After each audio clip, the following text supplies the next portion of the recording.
మనుషులు కొందరు ఎట్లుంటారంటే ఎంతసేపు వాళ్ళ పని అయిపోతే చాలు, వాళ్ళు బాగుంటే చాలు, వాళ్ళు మాత్రమే బతుకుతే చాలు అన్నట్టుగా ఉంటారు. అసలు ఈ భూమి మీదకి వాళ్ళు మాత్రమే బతకడానికి పుట్టిర్రేమో అన్నట్టుగా ఫీల్ అయిపోతుంటారు. సెల్ఫిష్నెస్ కి బ్రాండ్ అంబాసిడర్ లాంటి వాళ్ళనే చెప్పొచ్చు. అట్లుంటారు అబ్బా. నిజం చెప్పాలంటే అసుంటోళ్ళ లైఫే బాగుంటది అబ్బా. అసలు ఎంతసేపు వాళ్ళ గురించి వాళ్ళు ఆలోచించి పక్కనోళ్ళ గురించి అసలు పట్టించుకోరు కదా, వాళ్ళ లైఫే బాగుంటదేమో అనిపిస్తుంది.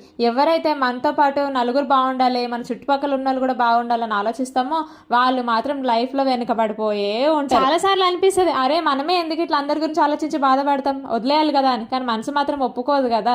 ఏదేమైనా సరే మీరేమంటారు మరి? వీడియో నచ్చితే ప్లీజ్ సబ్స్క్రైబ్.